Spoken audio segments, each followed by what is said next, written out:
Hi, everyone. Judge Andrew Napolitano here for Judging Freedom. Today is Tuesday, November 22nd, 2022. It's about 10:30 in the morning here on the East Coast of the United States, 5:30 in the afternoon in Kyiv, Ukraine, where our next guest, who is, of course, no stranger to the Judging Freedom audience, Matt VanDyke, joins us now. Matt is the chair and founder and director of Sons of Liberty International, a group of veterans, American veterans, that helps train Ukraine in the defense of their homeland. Matt, it's always a pleasure to have you on. As dangerous as your work is, you take time out to chat with us, and we deeply appreciate it. Tell us what the morale is among Ukraine troops at this point in time. We're approaching the end of November and the beginning of a bitter, cold winter, during which many of them will have trouble getting heat, water, and electricity. Well, morale is very high after the Russian withdrawal from Kherson. The counteroffensive has been highly successful. There really hasn't been any areas where the Russians have put up a lot of resistance. It's been a time of surprise, of good progress, a real turnaround in the war. It's especially important that it happened now, right before winter, in case the fighting slows down in winter, to have a good foundation to build on through the winter and into the spring. The spirit's very high. Before we get into your observations about the mechanics and logistics of the Russian evacuation of Kherson, what is life like in Kyiv today? How much infrastructure has been destroyed? How much electricity and water and heat are gone? How are the people suffering? Or how have the people returned to a normal lifestyle, if at all? Well, the power outages are frequent. There are attempts to have planned power outages where certain regions of the city will be power switched off, but it's not predictable. The schedules aren't always kept to. Some days we might have power all day, and then we might have it just a few hours the next day. So it's really unpredictable. Last week, I believe it was, we actually watched two missiles go by right by the house. Very clear to see. They actually move quite slowly from what you would imagine. They're visible for several seconds as they go by, targeting infrastructure. But the Ukrainian air defense system is quite good. So as much as they've hit the infrastructure, there's still power most of the day. But we have been warned that it could be a very cold winter and not to expect electricity this winter. Is there street life? Are shops open? Do children go to school? Do people go to church? Do people go to work? For the most part, life continues as normal. If you're at a store and there's a power outage, things could get shut down depending on whether the store has its own generator supply or not. But people are trying to go about living their lives as normal. Some of the disruptions, there's disruptions to ride services. If you try to get an Uber, it may or may not work. The internet services and cellular services can go down. But people are quite resilient so far and really hanging in there. A lot of people purchasing generators and battery supplies to deal with power outages. But so far, Ukrainians have proved really resilient. Is the Russian bombing continuing, and is it targeting residential neighborhoods in Kyiv? There's missile strikes pretty much every week. They're trying to go for the energy infrastructure, but every now and then a missile does land in a residential area. Last time around, I think 2 died when it hit an apartment building. They caught on fire. But a lot of the attacks seem targeted at specifically the energy infrastructure. How significant for the entire Ukraine defensive effort was the Russian evacuation of Kherson? It was important for morale purposes. My concern is that the Russians were able to pull off that evacuation quite well. It involved a river crossing and a rearward passage of lines, which is a difficult maneuver to do because it involves a prospect of friendly fire. It requires a level of logistics and communication that the Russians appeared to be lacking so far in the war. And it also means that they were willing to get out their good forces from Kherson and save them for a longer conflict. So I would prefer to have seen Russians take a lot more casualties as they try to withdraw.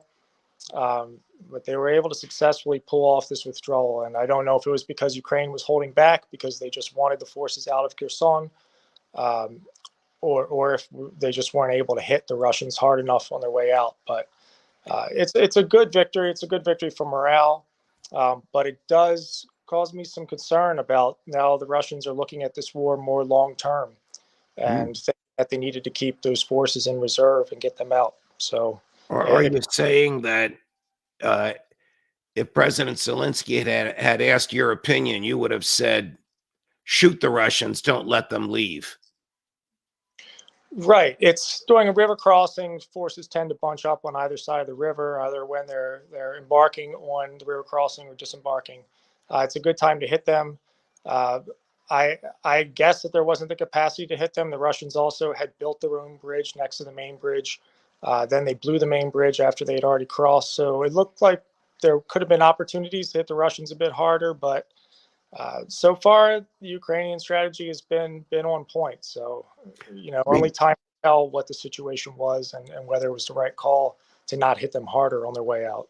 The Wall Street Journal is reporting that the Russians are running short on supplies, particularly missiles, and that President Putin knows he has to retain a lot of missiles in order to negate the so-called threat from NATO. So he can't send all the missiles he wants to fight in Ukraine. Do you sense this and do you see it?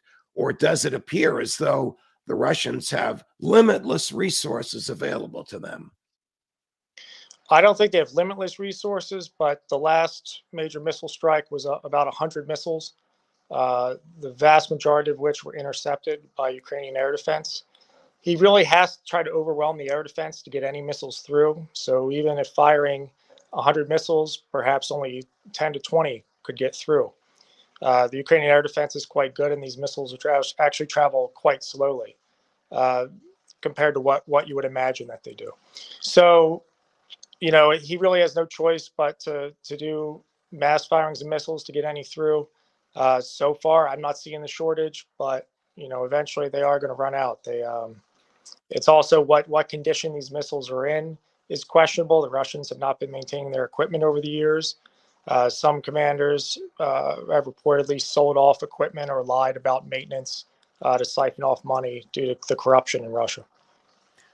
Is American equipment and our American supplies continuing to arrive to help the Ukrainians? It appears they are. I don't witness the government shipments myself, but I haven't seen units that are short. We were up near the front doing some sniper training, and there appeared to be no shortage of ammunition to fire, which is good. They have plenty for training and shooting, plenty for combat. Humanitarian organizations are bringing in a lot of aid, so there really doesn't seem any shortage of equipment coming to Ukraine. Have you actually been, you said sniper training, or did you say cyber training? I think you Sniper. said sniper. We were in Donetsk province in Donbass. We were in an area that had artillery pretty much all day, every day, quite close to the front line, doing some training up near the front recently. Have you come upon other Americans, not your group, but American military in non-military garb, or American intel, CIA in whatever clothing they wear? Have you come across these people in Ukraine?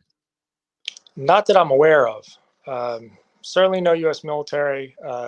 The agency, I wouldn't know if I met them anyway. But no, there's not a lot of Americans even plain clothes around. Most of when we do missions, pretty much the entire time we're interacting with Ukrainians. So we haven't encountered this. What can you tell us about the missile that killed 2 Polish farmers? Was it a legitimate mistake? Was it a Russian missile? Was it a Ukrainian missile? What do you know about it that we don't? I don't know anything other than what's been publicly reported. it appears that it was most likely Ukrainian missile, part of the air defense system.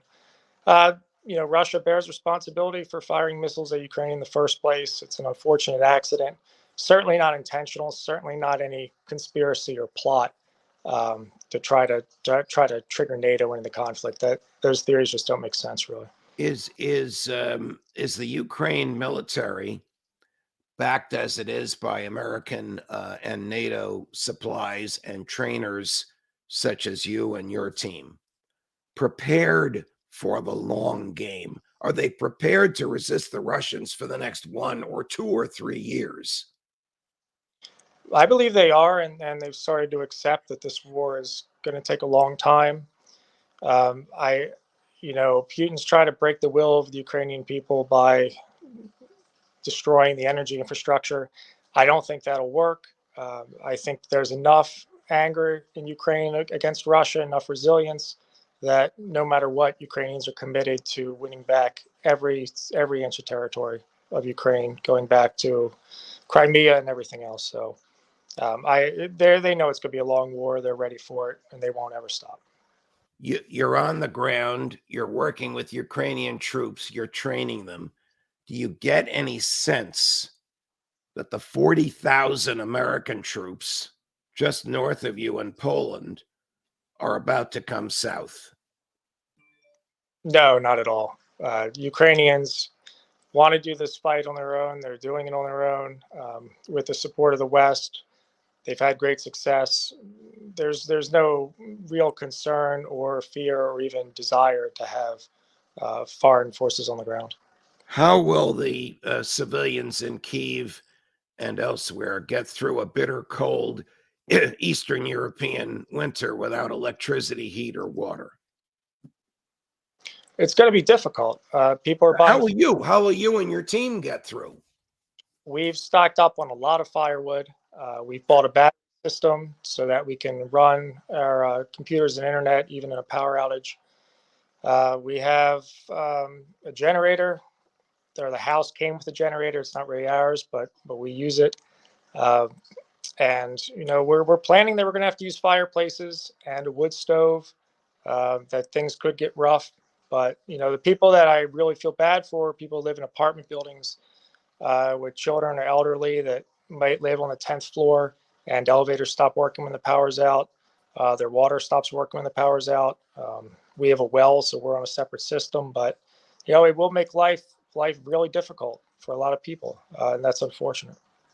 If you could say whatever you wanted to the American public, those who support providing assistance to the Ukraine military, and those who believe that providing assistance to the Ukraine military is just causing death and destruction and delaying an inevitable Russian victory, what would you say?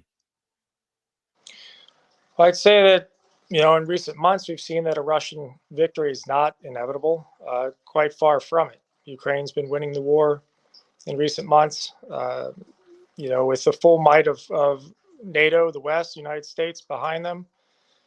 It's very, very unlikely that they're going to lose. The U.S. is fully committed to this conflict and to seeing it through and a full Ukrainian victory. Russia's been our opponent ever since World War II, really. Russia's backed enemies of the United States. A lot of American lives have been lost and blood has been spilled through Russian proxies. So this is a fight that is an American fight. It's in our interest, and Americans really need to get behind it. So we often have on Judging Freedom a former military guy who pretty much says the opposite of what you do, Scott Ritter. I haven't addressed this with Scott, former Marine. Of course, that means he's mentally still a Marine. You're willing to come on with Scott and go toe-to-toe verbally with him on the types of things you've been saying and the types of things he's been saying. Do I have that right? Sure, I have no problem doing that. All right. Well, that will draw an enormous audience, and it will please our audience because they love the clash of ideas. Matt, stay safe, be well, and thank you for joining us. It's always a pleasure. And all the best to you. Thank you for having me. It's nice to speak to you. All the best to you all. Thank you. Have a happy Thanksgiving. all things considered, where you are and what you're doing. Thank you. You too. Thank you. Judge Napolitano, raspy voice and all, for Judging Freedom.